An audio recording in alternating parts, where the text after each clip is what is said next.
Okay, about the game. We start very well because first opportunity we scored the goal, and we have another opportunity, and after Arema almost scored, put the ball on the post. And I know that sometimes this lucky can change the result of the game. Maybe if Arema scored the goal on this moment and the ball not go to the post, maybe was different the game.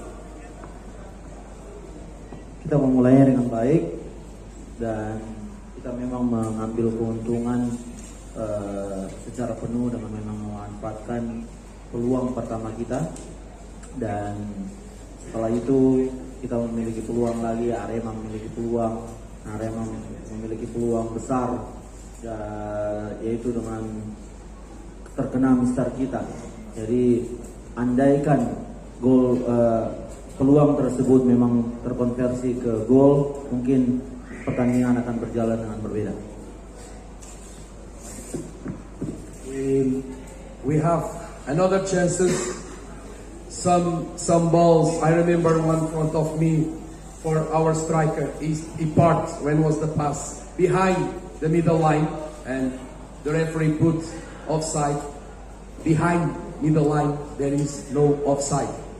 I repeat, behind the middle line there no offside.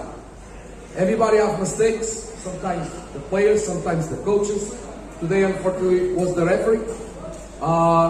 We won, but I think with these kind of situations, sometimes the game is not fair, because if I lose or draw after, I'm gonna say this because the referee.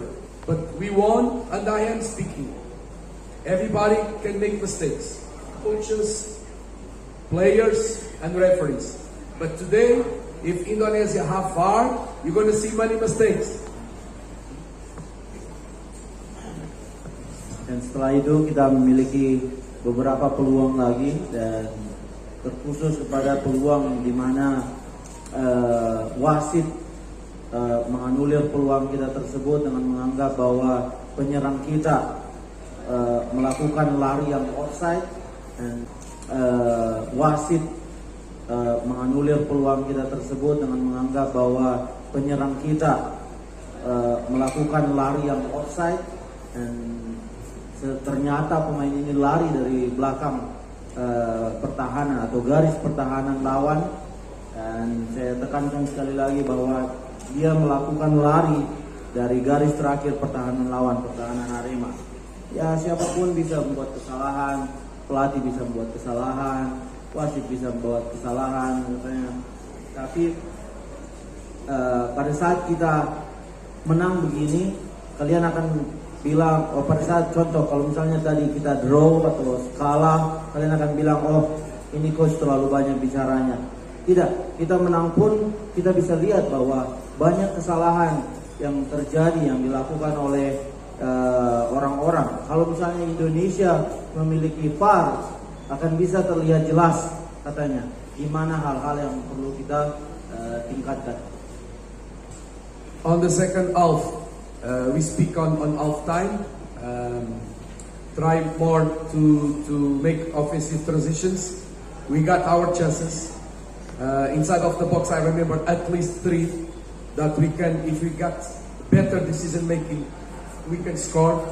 Also, Arema have chances. I repeat, also Arema have chances. Our goalkeeper make good 2 saves. So for me, it was a fantastic game, excellent environment. I think here the supporters of Arema make very good, bagus environment. And who's going to win with this? It's the football of Indonesia. Dan di babak kedua saya tekankan kepada anak asuh saya untuk lebih memanfaatkan transisi dari bertahan ke menyerang. Memang betul-betul memanfaatkan peluang kita, karena Arema menggempur kita dengan sangat intens. Dan saya ingat kita mempunyai 3 peluang yang bagus. Andaikan saja kita punya pengambilan keputusan yang lebih baik lagi, kita bisa memanfaatkan 3 peluang ini. Arema membuat peluang juga. Jadi sama, tim ini memang kuat dan mereka membuat peluang. Untungnya kita punya penjaga gawang yang melakukan, saya kira dia melakukan 2 penyelamatan berharga buat tim kita. Dan saya juga turut menyaksikan atmosfer luar biasa yang ditunjukkan di stadion ini oleh fans Arema dan juga fans yang berdatangan, fans. Dan siapa yang akan meraih keuntungan dengan hal-hal ini adalah sepak bola Indonesia. Just to finish about the game, because I want to say this before and I forget. I want to dedicate this week to the family of one person, our supporter that died when go to Pare Pare. So my feelings and the feelings of our team to his family and for him, because he died because he go on the road, get accident when we play on Pare Pare. Ya, sebelum saya lupa, saya ingin menyampaikan bahwa saya ingin mendedikasikan kemenangan kita ini, kemenangan PSM Makassar malam ini untuk supporter kita yang telah berpulang. Pada saat kita menyaksikan, pada saat dia ingin melakukan perjalanan dari Makassar ke Parepare, salah satu supporter kita meninggal dunia di jalan, dan saya ingin mendedikasikan kemenangan ini untuk keluarga yang ditinggalkan. Semoga tabah dan sabar. Terima kasih sudah nonton. Jangan lupa like, subscribe, dan share ya.